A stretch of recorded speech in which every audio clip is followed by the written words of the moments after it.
Hi guys, welcome back to another episode of the Kick-Off Discussion podcast. Well, Manchester United lost to Brentford away from home. It's really an amazing game for Brentford, but from Manchester United point of view, it is a disaster for him again.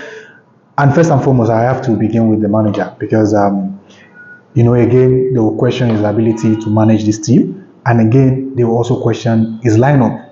From my perspective, if you ask me, I will say I do not know what he thinks about when he's do his lineups, because for me personally, according to what the commentator said, out of 50 games that he has managed as a United coach, he has substituted his central defense 41 times in those games. So it begs the question that why does he have to substitute his central defenders if you can actually start the defender you want to start from the point onward? Then you substitute attacking players or midfielders just to have more firepower in attack. I guess I don't have the answer to that question, because as a manager, central defender is not people that I see often that have been substituted from games. Do you understand?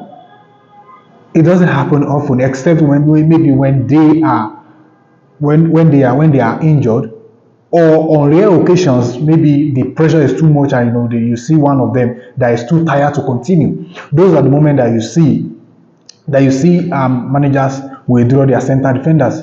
So for me, the manager, I don't know, because like now there will be enormous pressure on him again, and it's going to, like, many questions is going to be asked about his ability, as I said earlier. And again, as a manager, look at what he has done. Lost 17 games out of 35 as a manager for Manchester United. He has won very, very little games. So really, it's really a question that needs to be answered for you. And again, if you ask me, this Manchester United, they are in their lowest. Do you understand? They are even below their lowest, if I can say that, in terms of confidence, because like the way they played today, not good enough from my own perspective. Some people may say they played well, but what is playing well without results? Eventually they lost three. They would have had the opportunity to level up the score line when Bruno Fernandez had a brilliant opportunity from the penalty spot, but he blew it. Keller saved, and that kept more pressure on Manchester United, and eventually it ended 3-1 in Brentford's favor. Now let's move to the beautiful moments in the game. The first goal was for Igor Thiago in the 8th minute of the game, which was fantastic. It was a fantastic goal, by the way, because it was a brilliant ball from Jordan Henderson to locate Igor Thiago. I don't know what Harry Maguire was doing. He was trying to trap Igor Thiago, and I don't know what he was doing. Instead of running towards the ball and try as much as possible to put pressure on the striker, what was he doing? He was stepping out, trying to put him offside, which was really, really bad from my own perspective. It was bad. As a central defender, you need to anticipate. But that fraction of a second that he used to step away from the line, that was the only second the striker need to convert. The ball dropped for him. He headed the ball a little bit in front and he smashed it. There was nothing Bayinda could do to save that ball. It was a fantastic opening goal, and in the 20 minutes as well. And prior to that goal, there was an incident on Matheus Cunha by Coyote on the edge of the box of Brentford, where United players were waiting to be given a foul. They were protesting, whereas Jordan Henderson already picked up the ball and he had launched the ball forward, which I think was really, really brilliant for him. And from Manchester United point of view, that was really bad. You need to play your game. Don't wait for the man. Don't wait for referee. And again, in the 20th minute of the game, Igor Thiago got his second goal, which was really, really brilliant again.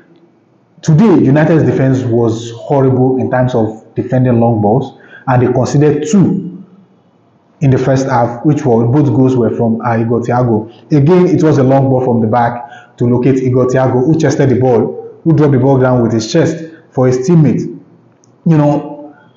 It was a 2v4 situation. Do you understand? It was a 2v4 situation. The first attempt, Bayinda saved. And Igor Thiago anticipated, and it wasn't his right moment at the right time, and he just sneaked the ball into the back of the net, which Binder could have saved, but he couldn't get his hand on the ball enough to save the ball, to save that opportunity, that chance. But for me personally, I think Binder was on top of his game, provided that he considered 3 goals. If he wasn't in that pool today, for me it would have been 6. It could have been 6.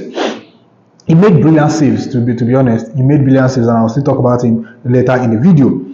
And again, Benjamin Sesko put one back in the 26th minute as well. That's 6 minutes later from Igor Thiago's goal.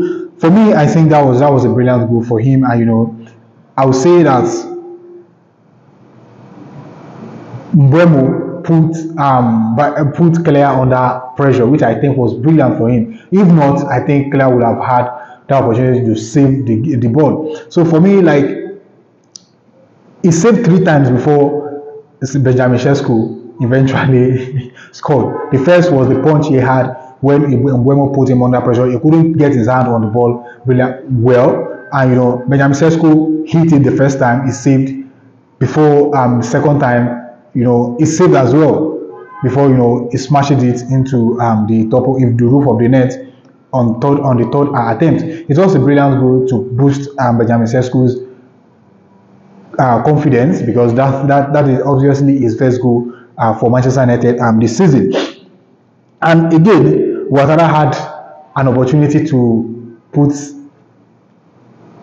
Manchester United under immense pressure in the second and the 61st minute, which I think he should have done well. But Binder was on top of his game again to save that opportunity, and as well the penalty miss by Bruno Fernandez. For me personally, he is an experienced player, and this season he has had 3 penalties. With today's own night, he missed 2, which I think was really bad for him. So overall, from Manchester United point of view, I think they are really low on confidence. There's nothing anybody can tell me. They are pretty low on confidence. I know this is also an example of it. He should have put Manchester United back into this game with this penalty, but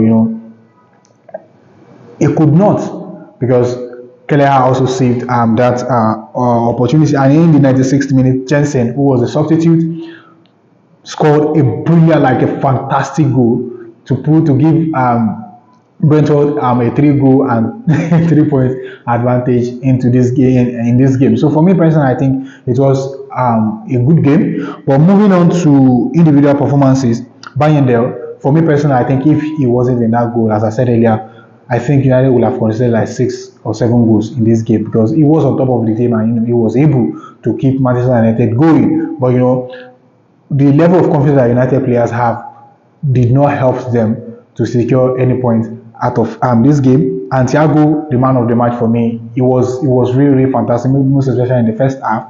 There are moments in the second half that I think he should have done well in terms of laying off his plays his teammates to get something out of their attacking opportunities. But all in all, it was a fantastic game by him. And Benjamin Sesko, he also played well today, and his goal today against Brentford will give him that confidence, going into subsequent games in this season. And again, Henderson and Damsgaard, they were also fantastic today. They controlled the tempo of the game, both of them in the midfield.